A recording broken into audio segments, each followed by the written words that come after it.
Welcome to the Football Show on PLZ Soccer, sponsored by Arnold Clark. I'm Peter Martin. It is Tuesday night. Alan Ruff is with me in the studio, and alongside Ruffy, it's Hugh McDonald of the Daily Mail. Here's what we're going to be talking about tonight.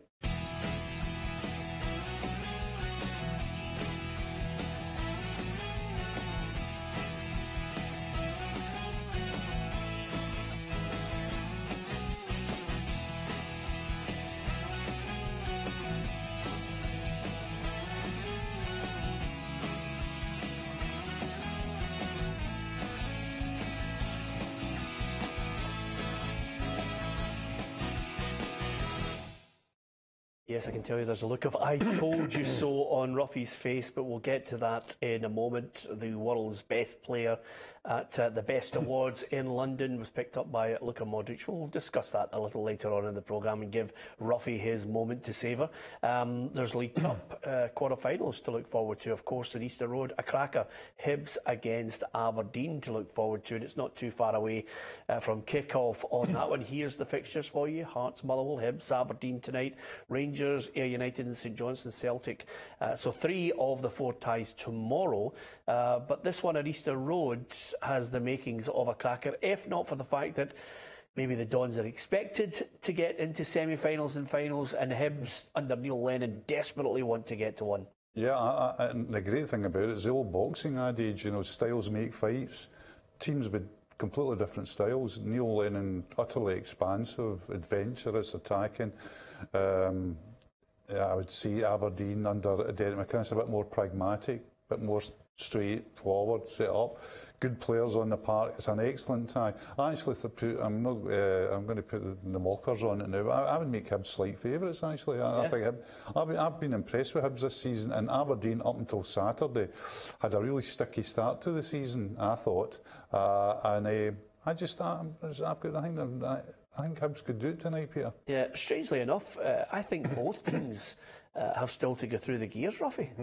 Yeah, but I think Hibs, as Hugh said, are more attacking. I think they're more liable to score more goals. I think they've got more players that we're talking about. I think if you look at Aberdeen, we're just talking about Mackay-Steven. We're not talking about any other match winners. The new boy, who obviously scored at the weekend, has got something to prove.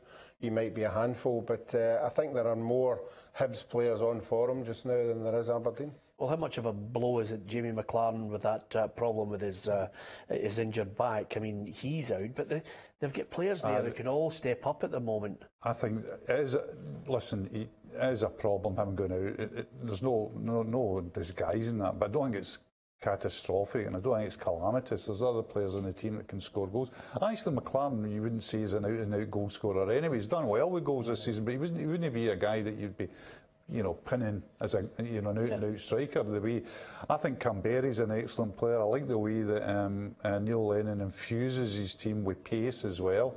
There's pace in that team. Well, Mallon's caught the eye as well, but my favourite from last year was Martin Boyle, and he's getting rave reviews again. Well, that goes back to the pace thing. I mean, that wasn't a bad swap deal. You know, they got Alec Harris went one way and Martin Boyle went the other, and even at the time people were thinking, you know, maybe Dundee have got the better of this, because Alec Harris was looked upon as somebody that could be some, but not Boyle's. And Boyle is lightning. If Boyle could finish with any great regularity, and there's another guy that's coming in, Horgan. I mean, he's coming into the team as well, the Irish. I mean, there's I don't know, there's a brightness and energy about Neil's teams that I really like. I don't think I've been Easter Road in the last year or 14 months and watched a bad game. Yeah, okay. You think Hibs are going to win this as well, Ruffy. Do you think a win for Hibs increases again that sense of disappointment that I think enveloped Aberdeen towards the end of last season? Mm-hmm. Yeah, I think there's not pressure. I think pressure's the right word, but both of them. We saw the crowds at Hibs now. There's 17,000 there. They'll demand that they want a semi-final as well. So I think the pressure's on both of them to get there, because this is a cup final that it comes quite early, and it's good if you get it, and it's good if you win it, because it keeps your momentum going for the season. Okay, 2 years with the Hibbies for a win. We'll go all three on that one, whether we're wrong. By the time you get to well, just about to say, by the time you get to midnight on the YouTube channel, everybody's laughing at you if you get it wrong. Nevertheless, it's all about predictions. As far as the main talking point, it's ahead of this St Johnstone against Celtic game because, you know, there's nothing like a crisis after one or two defeats at either half of the Old Firm. But certainly Chris Boyd has thrown a spanner in the works by commenting on Celtic. He says there's a split in the dressing room. He says two players want to leave, namely Cham and Boyata, and because they didn't get the move, he reckons that they've downed tools in some areas. I don't think that. I think there's certainly there's been evidence of a split. I think that would not be. I think that would not be far off the mark.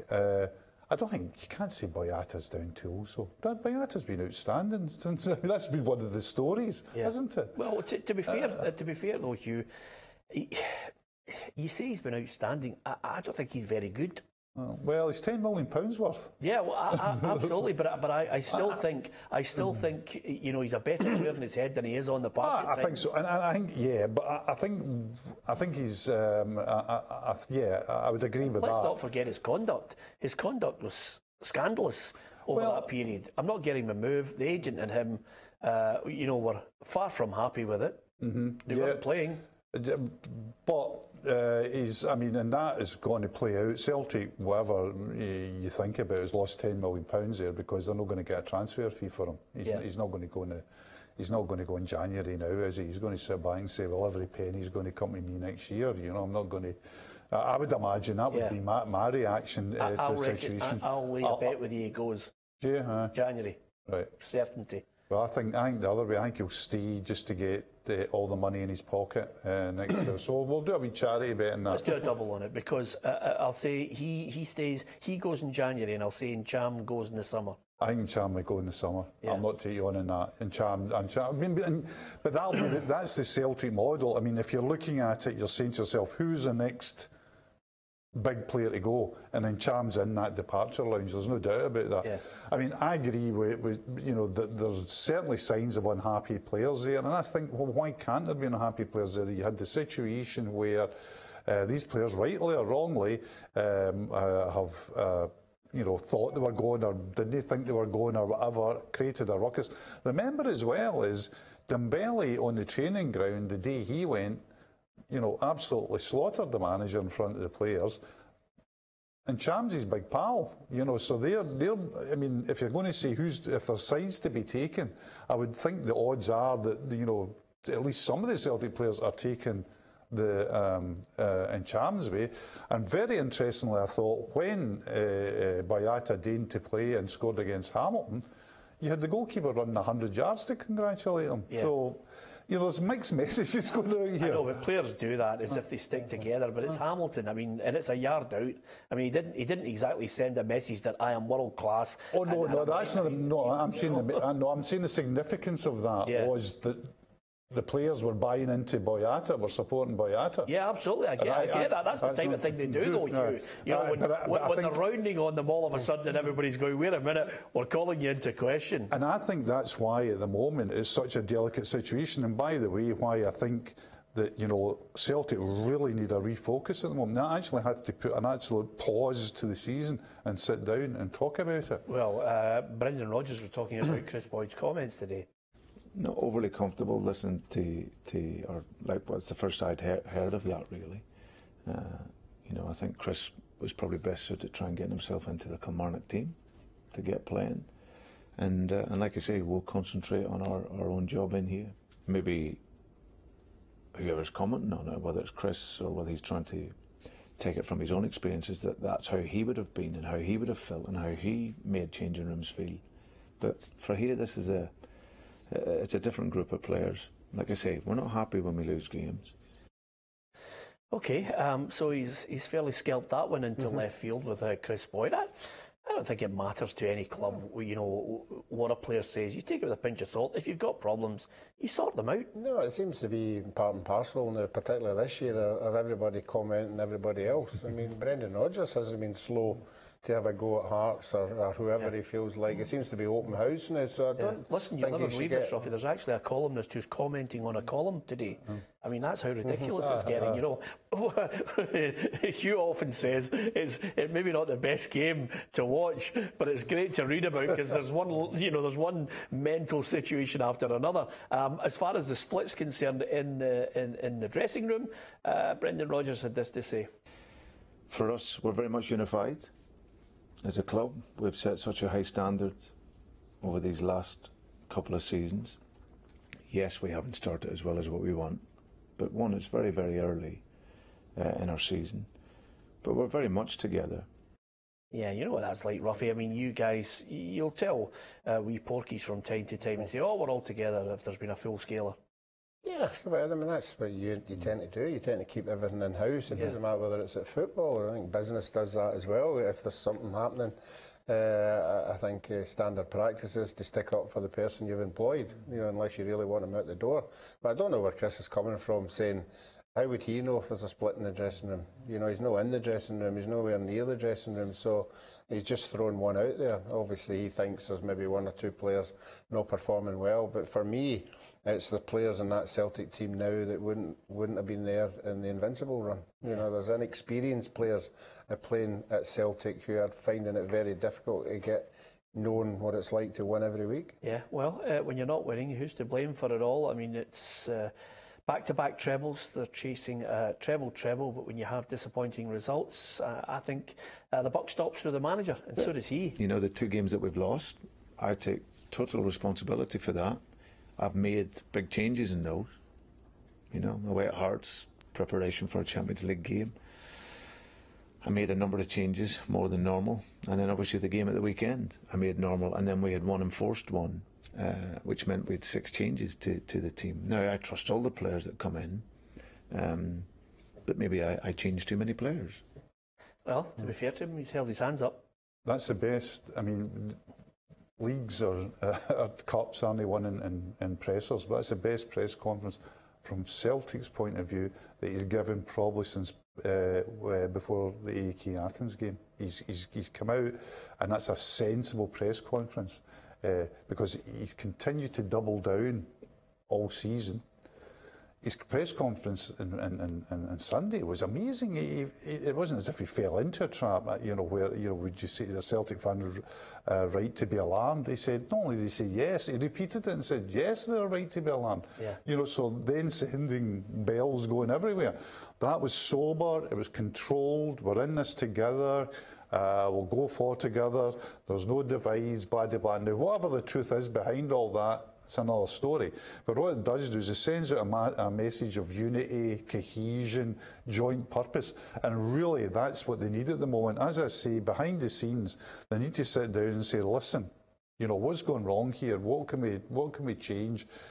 Let's go forward. Because it's not so long ago, this is football, it's a great thing about Scottish football in particular, it's not so long ago since, you know, they beat Rangers 1-0 and everybody says, oh, the league's over, you know, it's like, there's not going to be a challenge this year. Yeah. You know, 2 weeks, whatever on, and it's the mushroom up again. But with all due respect, Ruffy and I can't remember what we did at the weekend, never mind what we said yesterday. So with that in mind, St Johnstone against Celtic then, Hugh. This huge game. I mean, one of the great rules of Scottish football over the 7 different decades I've watched it in is if a Rangers or a Celtic has been beaten on the weekend, their next game is absolutely huge, and it's huge for Celtic. Celtic need to win that without any fuss, and then go and play Aberdeen on Saturday and win again, and then everything, the narrative changes again. If they're knocked out of cup, remember that's treble down the stank. It's another defeat, and then it all gathers another momentum. Big game, but I think Celtic will win it. I have to say Celtic, and the evidence is at Johnson at the weekend against Rangers. I haven't seen them so poor, particularly away from home. Away from home, they used to be resilient, not bad, you know, and they would give you a game. But and the evidence of these goals they lost I think Celtic will win it. Yep, okay. From St Johnstone against Celtic, across the city at Ibrox, Rangers will take on Ian McCall's Ayr United. Suggestion that maybe even Lee Wallace might get a run out in this one. Wes Fotheringham expects to start in goal. As far as the assistant Gary McAllister considers the opposition, he says it's the same respect for Ayr United as the Spanish opposition that were playing in the Europa League, Villarreal. We're the team in the bigger division. They'll come and they'll pose problems, there's no doubt about that. But our preparation, from after the game at St Johnstone has been totally towards United, and it's the exact same as how we prepared for, say, Villarreal. Well, Wes Fotheringham, I think, has put in some great performances for Rangers, but even he's aware that it's been difficult to get into this side with possibly an argument for the best goalkeeper in Scotland wearing the Rangers jersey at the moment, Alan McGregor.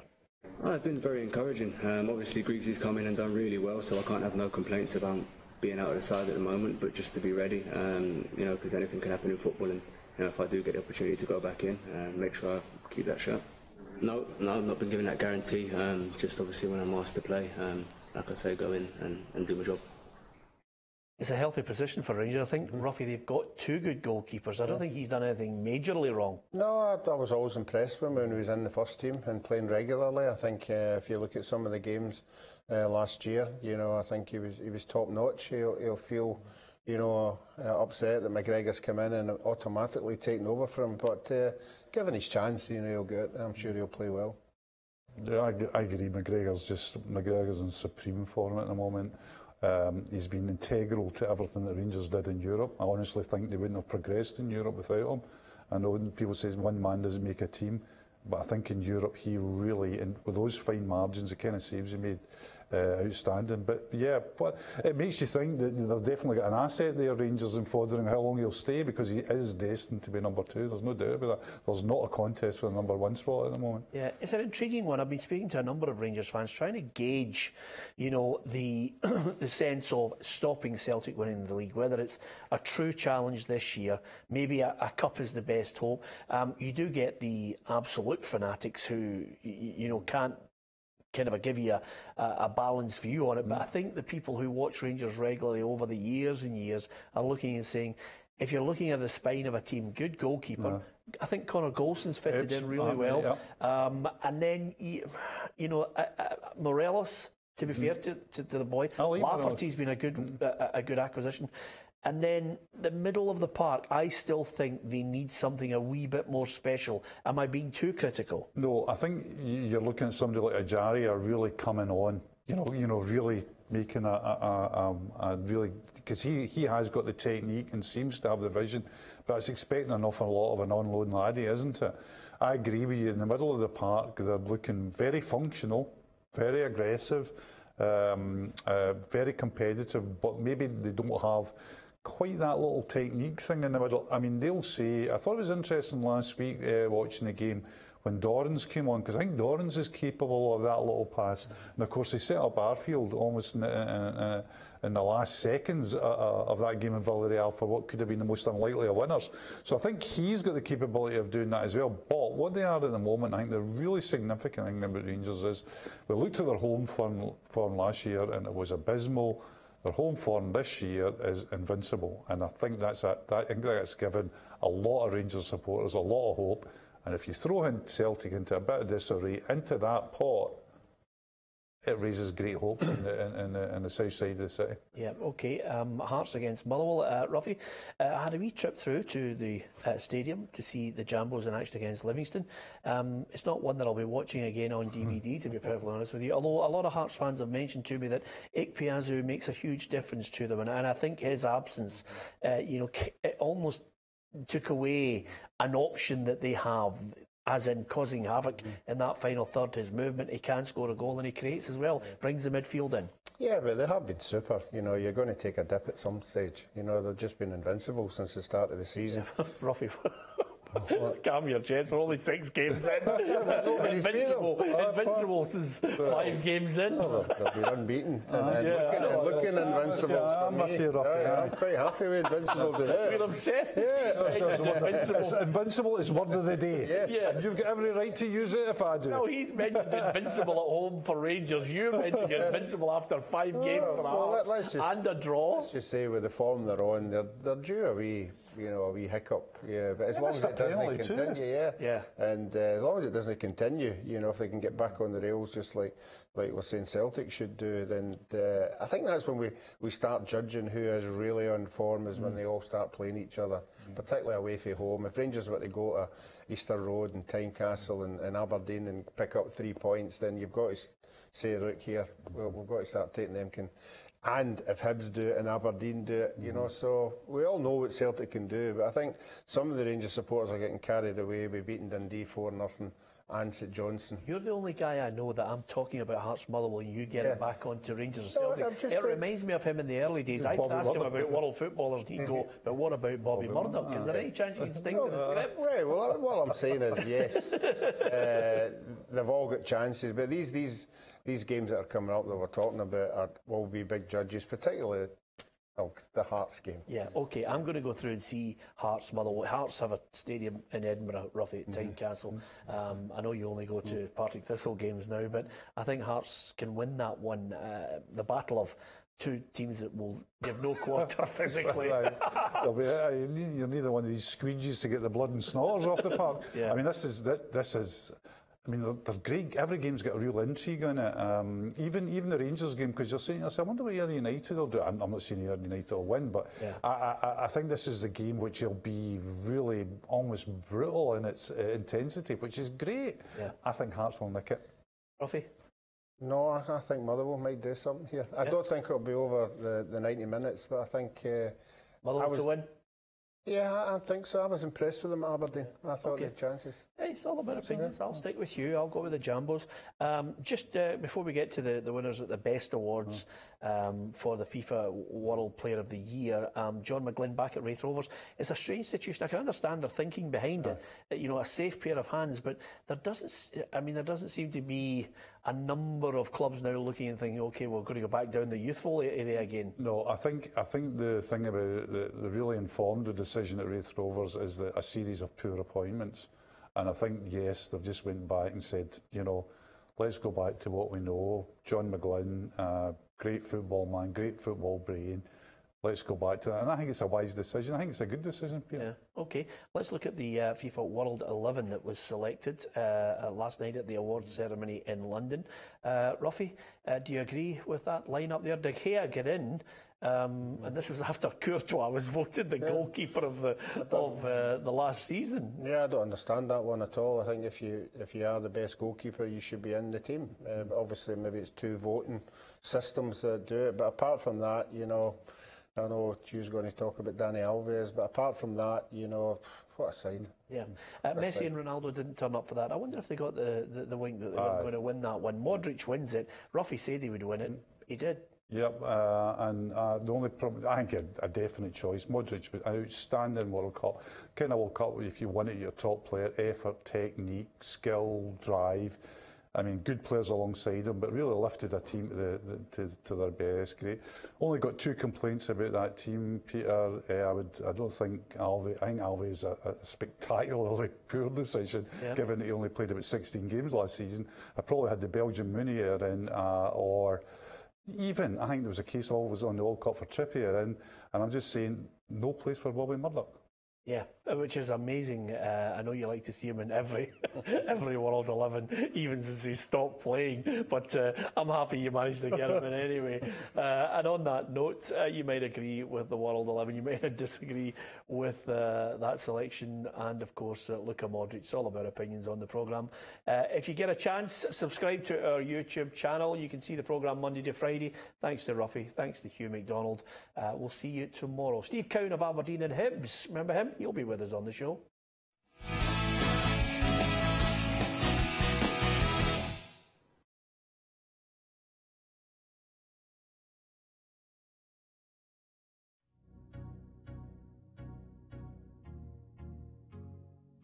Look, I never really experienced racism at school. Kids weren't racist to me. I had lots of friends with lots of different backgrounds, but I recall racism. I recall racism in the streets I walked, in terms of being in the city centre and having glass bottles thrown at us, or racist terms shouted at us, or walking down the streets, certain streets that you knew not to go down.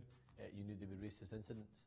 But my earliest memory of racism would be probably when I was 12, 13, leaving home to go to school one morning, seeing a strange looking envelope on the front door, picking it up. I had the newspaper cut out letters on it, opening the letter up, seeing a picture mocked up of my mum tied to a chair with 2 guns pointed to her head, and it had the headline on it, "Bang Bang, that's all it takes," and it was a letter from Combat 18 to send a message to me and my family to get out of politics, to mind their own business and stay quiet and shut our mouths.